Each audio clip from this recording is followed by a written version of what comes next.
Hello, you are watching a series of interviews on the AIFC activities.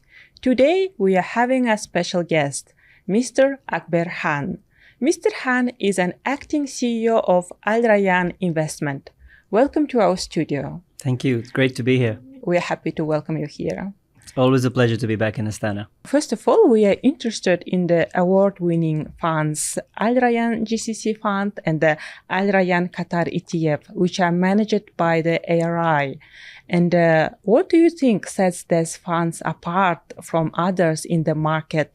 And what were some of the biggest challenges in their development? Well, Nargis, thank you so much for asking the question. Let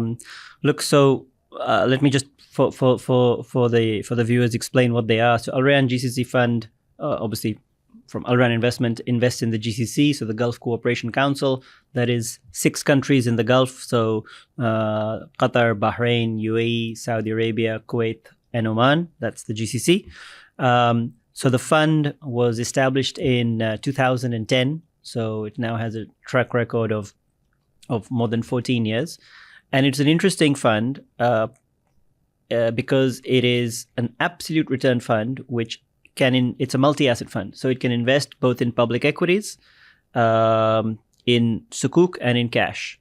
So it's a Sharia compliant fund because Al Rayan Investment is owned by an Islamic bank in Qatar called Masraf Al Rayan, second largest Islamic bank in Qatar. So everything we do is Sharia compliant. But the interesting thing about this fund was it was launched in early 2010. So when we were developing it, it was 2009. We just had a slightly large event globally, financially. And to be honest, the investors that we were approaching, neither they nor us knew that whether over the next 5 years they should be investing in a fixed income fund or an equity fund. I mean, after the financial crisis, is there going to be a rebound, or is the world going to be damaged for a long time?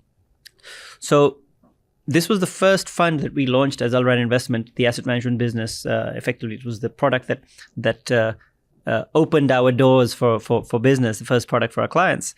And so what we kind of ended up in the terms of the product development is to have a multi-asset fund, which are now more common and more popular in the last few years. We did this 15 years ago almost.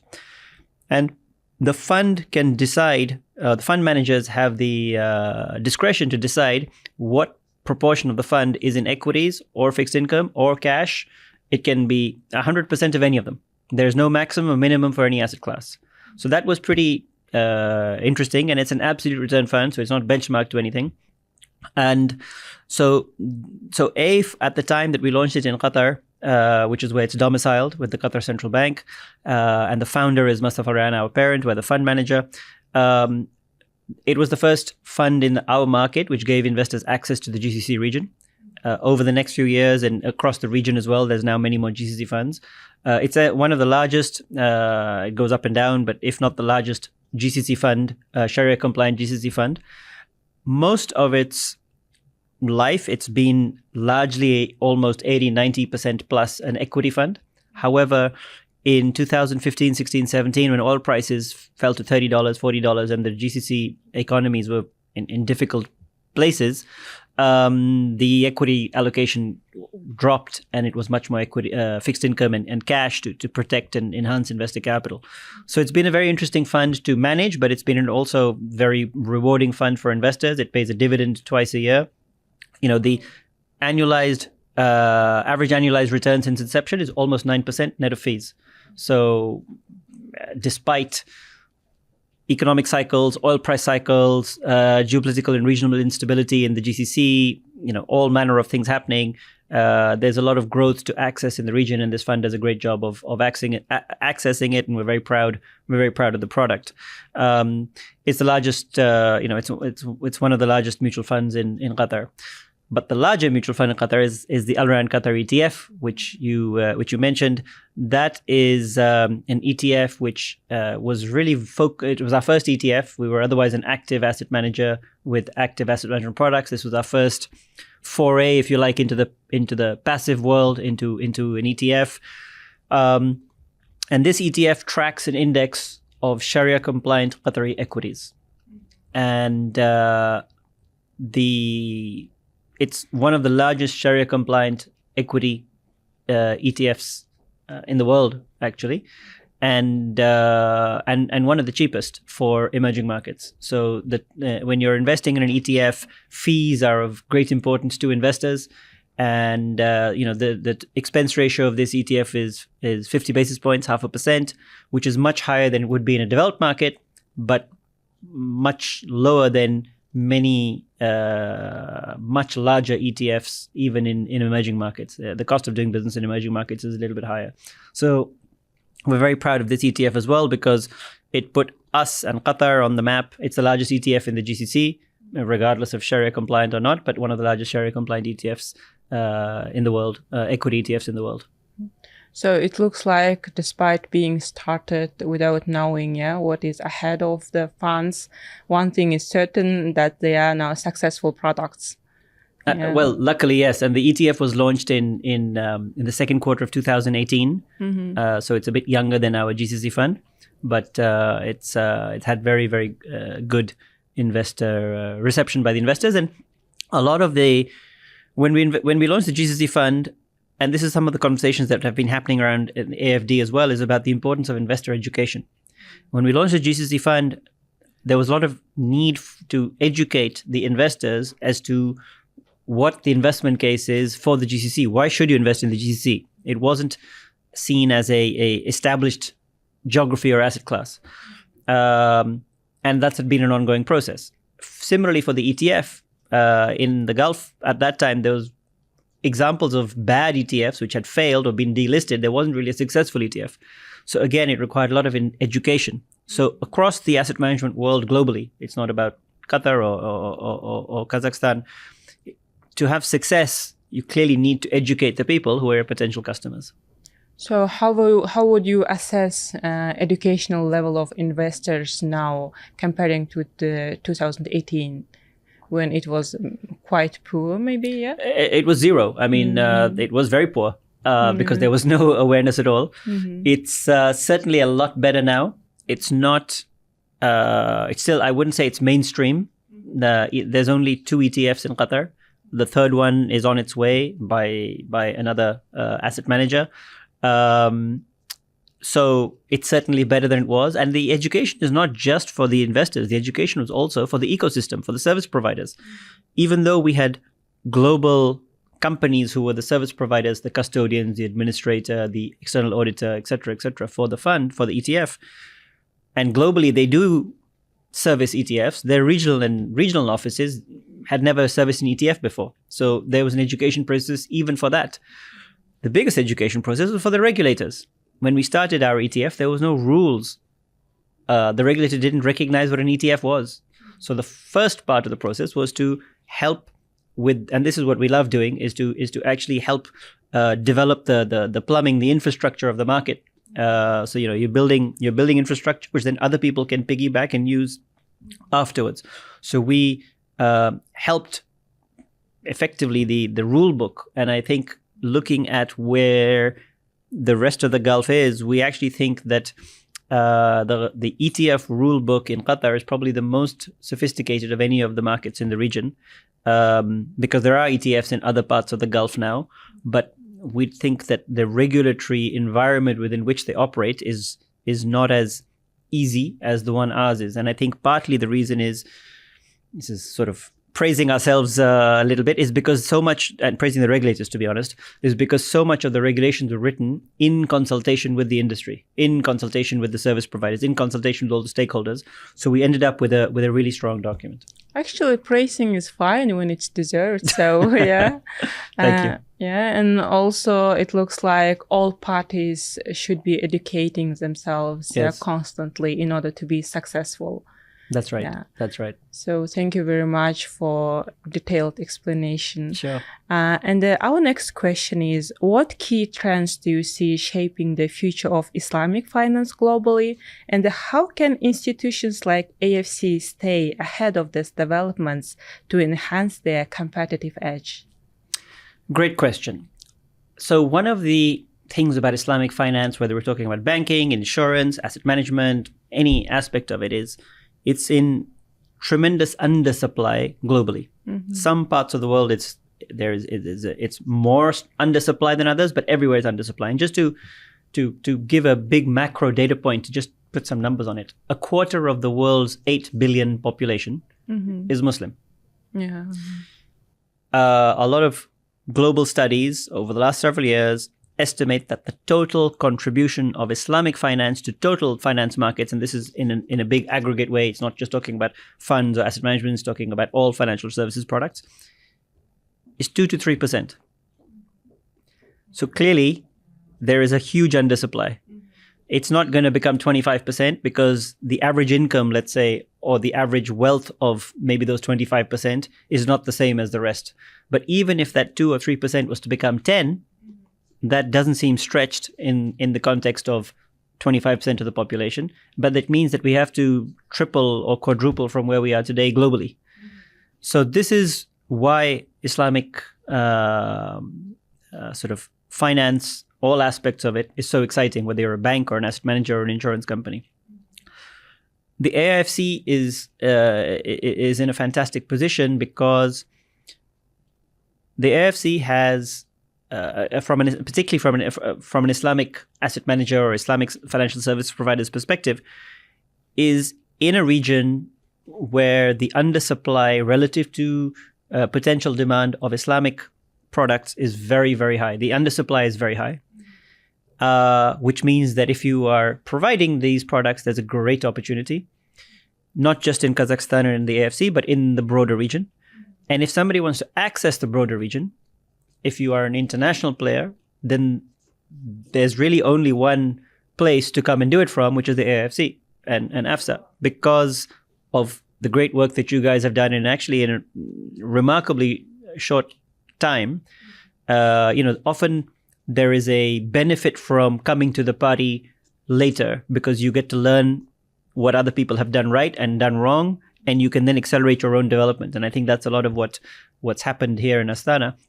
And so the beauty of the AIFC is that you have a platform which I wouldn't say is perfect. No platform is, but it's certainly getting better and better, and ticks more and more of the boxes that a international financial service provider would want, but also then is a place where there is demand for those products.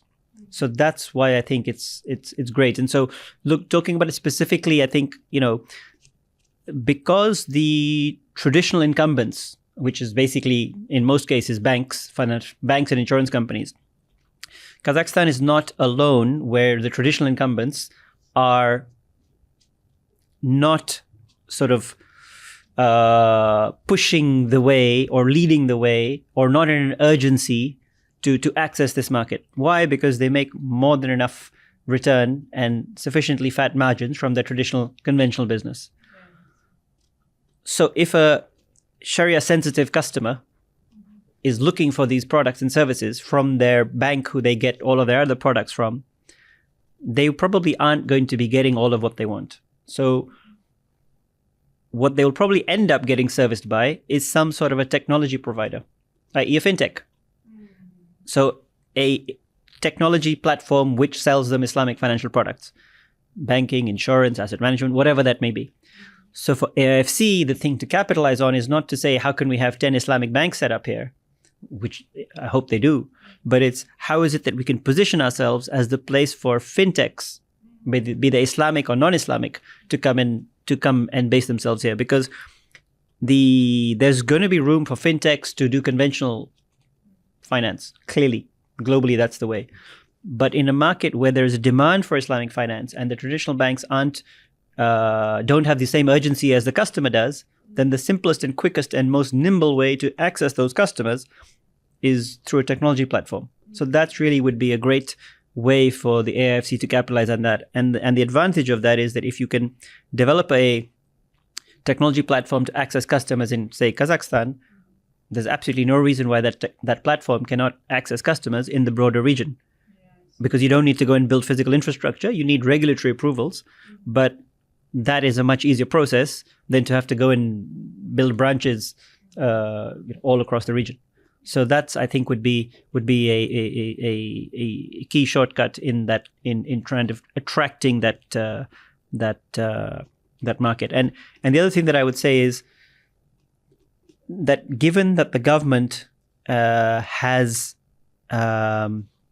clearly expressed interest in wanting to develop this industry and develop Islamic finance, in many countries, what you see is that the government issues, for example, a sovereign sukuk. And most people at the time, when the first time this has happened, don't know what a sukuk is. But that's the point of it. It's like the government is almost advertising to the domestic audience to say, this is important enough that we've done it. So people start learning what it is. But it's a signal to the financial services community outside to say, we take this seriously enough to actually have issued a sukuk. And the reason why that's doable is because most governments are issuing debt periodically anyway as part of the normal course of business. The only thing is that this is Islamic as opposed to conventional. And so it would just be the same thing that they would do normally, but with a Sharia angle to it. And that in itself starts developing the industry, because you then need the Sharia structuring, you need expertise, you need local understanding for what exactly has just happened, and that starts helps to build the ecosystem as well. So that is clearly not the only way, and is by no means a prerequisite, but as a signaling, it's been done in the UK issued a sovereign sukuk. Hong Kong issued a sovereign sukuk, not markets you typically associate with Islamic finance. Yeah, absolutely. But they did this for precisely this reason. Oh, that's great, actually. And also the main point is also to focus on the fintech, rather than it's great to bring as many banks as possible, but the best way is focusing on the fintech. The quickest way, and probably the easiest in the beginning, but to fully access the market, you will need the non-fintech players as well. If we are going to talk to an institution, a pension fund, an insurance company, another corporate, we as an asset manager, they're not going to want a fintech solution. They're going to want to deal with an actual asset manager who they can touch and feel and see. So that's a quick way of dealing with maybe the individual consumer, whether they are investing $1,000 or $1 million, but that's not really the way you would access somebody who wants to invest 25 or 50 or $100 million. Yeah, I see. And also you brought up Sukuk, and also interesting countries that we wouldn't think otherwise, that are implementing the Sukuk regulated products, I would say. And we do have questions related to that. With the increasing interest in Sukuk and the Islamic capital markets globally, how can AIFC position itself as a leading platform for Sukuk issuance and trading? And what strategies should be implemented to attract more Islamic finance activities to the region? Wow, that's a lot of questions in one, Nargis. Yeah. You ask difficult questions. Yeah. Okay, let's try and unpack that one at a time. Thank you. First of all, there's a lot of competition. This is, there are 2 or 3 very dominant centers right now where, so for example, giving a live example, this week or last week, we as Al Rayan Investment, because we have an asset management business and we also have an investment banking business where we do a lot of, where we help companies raise equity capital, i.e. through the stock market, listings, IPOs, and we also help issuers raise debt capital, i.e. do Sukuk, whether that's for banks or governments or whoever else. So we literally last week advised a company in Qatar who issued the first ever Sukuk in Qatari Riyal. Previously, all issuers in Qatar who had issued Sukuk was always in US dollars. So this was the first ever one in local currency. And that was listed in London with UK regulations, because that is the one that is recognized globally by investors without having to think twice, without having to question, without having to say, what is this? I've never heard of it. Immediate credibility because it's listed in London. So if you want issuers to list, for example, here, initially it would have to be a dual listing. So the issuer would list in London and in the AIFC. I see. But so when you list in London, because all the service providers, in particular the lawyers, who are a key part of any Sukuk issuance or bond issuance, can do the documentation quickly, and you want them to do it quickly because the longer it takes them, the more they charge you. So as an issuer, you're conscious of this. To allow that to happen, the rules and regulations in the AIFC for the issuance of, let's say, Sukuk, would need to have been pre-tested with gap analysis and other things to say if an issuer was to go and do the listing in London, what would they need to do? What are the rules? What are the requirements? What's mandatory? What's optional? Cost, process, etc. And then they come and do it here. How different is that process? And if it's very different, then the issuer is not really going to want to do it here. And in Qatar, it is different, which is why this issuer didn't do it in Qatar. We are working on another issue, which is going to be dual listed in London and in Qatar. But that is taking longer for the reason I've just explained. So that is one way to try and solve it, is to say, let's not reinvent the wheel. We know there are certain very big established centers. London is one of them. It's not the only one. Yeah. Let's just, and everyone likes it, recognize it, knows it, trusts it. The advantage that AIFC has is already, if we're looking at London, is you use English law. You're already ahead of the game over there. In Qatar, we don't use English law. We use Qatari law. But in the AIFC, you use English law. So that would be a way so that when a potential issuer is saying, I want to do a dual listing, it's not seen as, I have to do all this scary stuff in the AIFC, which I don't have to do otherwise. Or there's certain requirements or certain limitations, certain restrictions, is relatively seamless. And so when an issuer then sort of, you start seeing as an investor, more and more dual listings, then you start getting used to it. And your internal compliance and legal and other people say, yeah, AIFC is great. We like it, trust it, no problem. Like they say, there's no questions about London or New York or wherever else. That is how you kind of fast forward that process of making AIFC become a credible, established domicile. And the simplest thing, as I said, to repeat, is not to try and do things from scratch. Is to just take what's already there and adapt it. So, in a way, a cooperation with the trusted organizations, might lead to being in a leading position. Yeah, so I mean, you work with international law firms, and you say, you literally hire them to say, if your client was going to issue a Sukuk and list it in the AIFC, how difficult is it? You're a law firm. Would you recommend it? And they say yes or no. And if they say no, then you say, why not? And then they'll tell you all the reasons, all the problems they have. You fix those problems so that then the next international law firm, when an actual issuer comes, then you're not going to have those problems. So the first thing is to fix them. The second thing is to then advertise and publicize how easy it is to come and use the AIFC as a platform. Again, education. Yeah, I see. Yeah. Education is a key everywhere. Yeah, thank you again for this extended answer. And also, you did mention some trends in development of in the investment industry. Yeah. So among those trends, what is the most exciting and or concerning things right now for you? You ask lots of really difficult questions, Nargis. Wow. Okay. So, what are some of the interesting trends? I guess short-termism. A lot of investment managers tell their clients, tell their investors that they're investing with a medium to long-term horizon. But very often they are much more short-term because of market volatility. And they find it harder to stick to their longer-term discipline.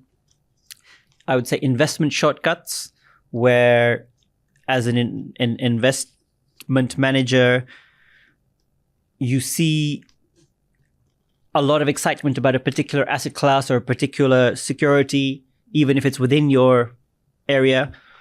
And even though you may not have done all the work that you should have, you get sucked into investing in it because it's just the thing that everyone's talking about.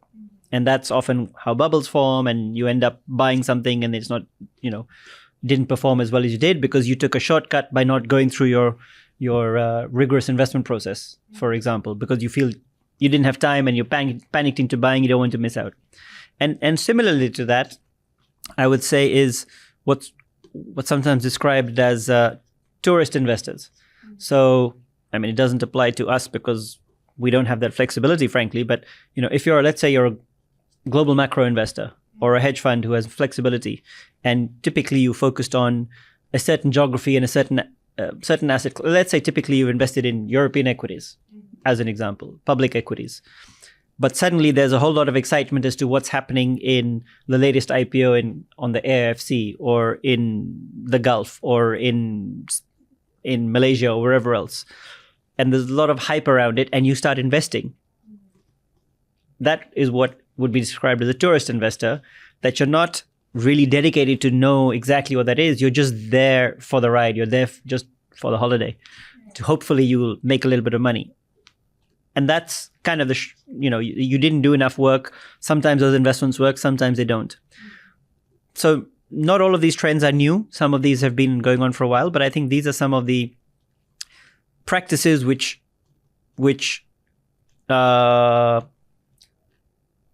bring bad name to the investment industry. There are thousands of phenomenal investment managers who do what they do and consistently have amazing results.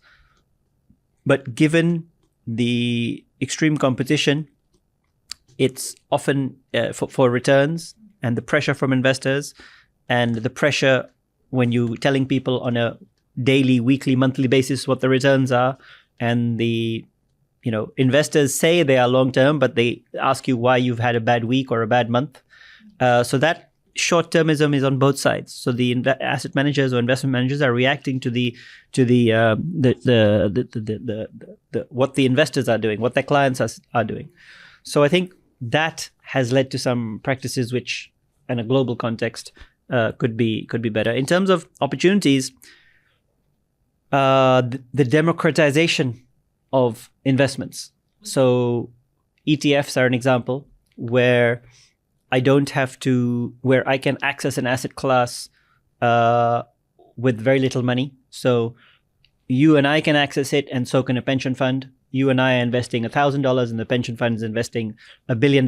We both get to access the same asset class. So the ETFs are now a $12-13 trillion industry. So the last decade has been incredible. I guess the newer version of that is tokenization, where again you're taking the concept is the same. You're taking large assets and you're able to distribute them into smaller ways, and the tokenization lends itself to technology, and asset managers who are able to embrace using technology for their distribution are gonna do a better job. Particularly over the next 2-3 decades, as more and more of their clients over the next 2-3 decades have grown up where their entire life is on a phone. A 50-year-old client today did not grow up with their life on a phone. But in 20 years, a 30-year-old client, everything needs to be on a mobile device. So the asset managers who don't embrace technology, as well as others, will still have a niche, but they will not be able to access as much of the market as they do today because of how practices and habits will change. So I think that's a great change, because essentially it is getting the industry to be more responsive to the needs of their customer, which is the investors, and also it's beneficial for the industry, because once you are able to embrace the technology, you actually have much quicker time to market for your products and services. You actually end up saving costs and being able to access a much larger audience, perhaps across geographies or globally, than you would have otherwise in your more traditional distribution platform. So the distribution aspect is a huge topic in itself, in terms of how asset managers will be best able to distribute, depending on what their focus is, institutional, individual, etc. So the technology is making it more accessible for everyone, yeah? Yes. Also, you told that it's very important here to thoroughly investigate, research everything rather than following some advertisement and just become a tourist investor, yeah, as you said. That's a great point, and actually I think it brings us again to the education. Everyone shall educate themselves before doing investing money. Yeah, sure, it applies both for the professional investment managers. When I was mentioning it earlier, I was referring to the actual asset managers, the professional investment managers who end up with these practices because of pressure from their clients. But it, as you rightly say, it applies to the actual individual, if you're an individual or even institutional investor as well, because just because your friend invested in something doesn't mean it's the right thing to do. It could be, but that in itself isn't necessarily the right answer. I mean, I'm always reminded of a story. There was a bank in Spain that in the early parts of 2000, very large bank, was always under pressure from its shareholders because they weren't investing in US real estate. And at that time, US real estate was booming. And a lot of banks were finding ways of investing in real estate, in structures, in vehicles, to take advantage of this. And the board used to keep saying, we don't really understand, so we're not doing it. And then in 2008, the financial crisis came and wiped out the subprime crisis, triggered a whole global financial crisis and wiped out those investments. And then this bank suddenly looked like a hero because they didn't succumb to the pressure that so many other global institutions had done so. Some of the biggest institutions in the world, some of which don't exist anymore because of what happened, and they stuck to their guns. So it took 5, 6, 7 years for them to be proven right. So it's not just about resisting pressure for a month or 2 or 3. It takes a huge amount of strength to be able to say no for so long. Yeah, it's a great example. And you know, that's but you have to be firm in your process. Yeah, I see. Yeah, that's a great point. And also our next question is, with your extensive experience managing GCC public equity and the global Sukuk portfolios, can you share some insights into the investment strategies that have been most effective in these areas?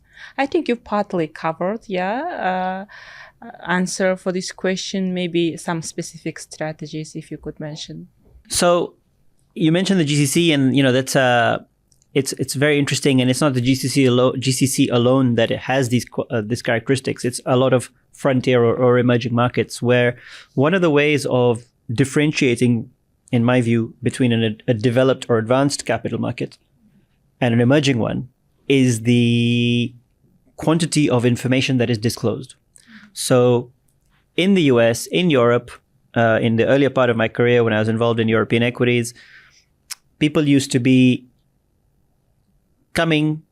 providing software to filter the vast amounts of information that were available related to a sector, an industry, a market, whatever else, because you have financial newspapers, TV channels, websites, huge amounts of mandatory regulatory disclosure required from companies.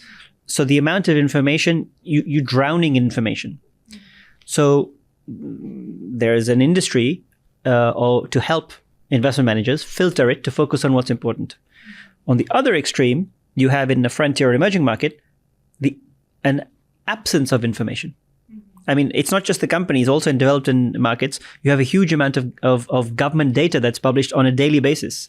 You know, if you think about US data releases, how many times the whole world is focusing on US data releases. There's a lot of data released, not just the ones we focus on, but even all the other stuff around it. In emerging or frontier markets, sometimes the government data is released, let's say it's GDP or whatever else, for a period that's 1 year ago.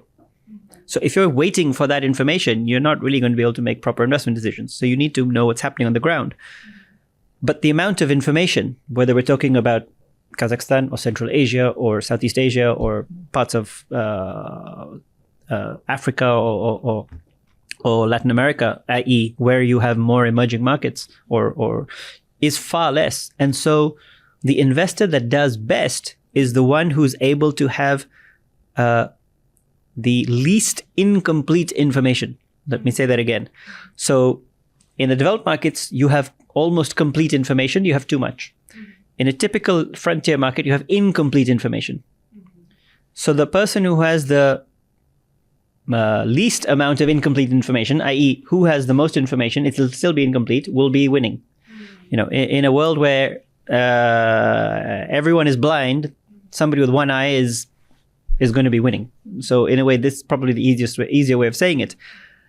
And the reason I'm telling you this whole long story to answer your question is that the biggest advantage that we found in how we manage money in our emerging region, which is the Gulf, is that the information disclosure to the average investor in a listed equity and the information disclosure to the average investor in the fixed income market was different.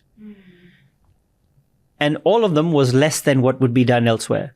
So what we found is that because the majority of investors in our region don't do multi-asset class, they only do equities. So they know what equity investors are told. But the same company, when it issues a bond or a sukuk, tells bond or sukuk investors completely separate information or far different information in their prospectus. But if I'm only doing equities, I don't look at that. Equally, if I'm only doing fixed income, I don't look at what's happening on the equity side. So we were able to take advantage of, if the way we explain it or describe it is information arbitrage, to be able to take information here and here from both asset classes and bring it together to actually have more complete information about a company or about a sector or about a country. And the more information you have, the better investment decision-making you make, the better decision-making you make in any aspect, whether it's investments or in the rest of your life. So for us in the investment world, your commodity, your currency is information.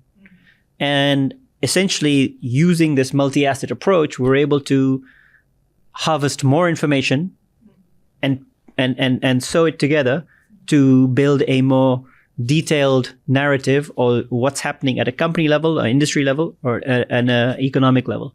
So I think that I'm talking about the GCC, but would apply equally to probably any emerging capital market. Yeah, so that's the great example of least incomplete Least information. incomplete, yes. Yeah, that's great actually. Thank you very much, Mr. Khan, for being today with us and sharing all those insights.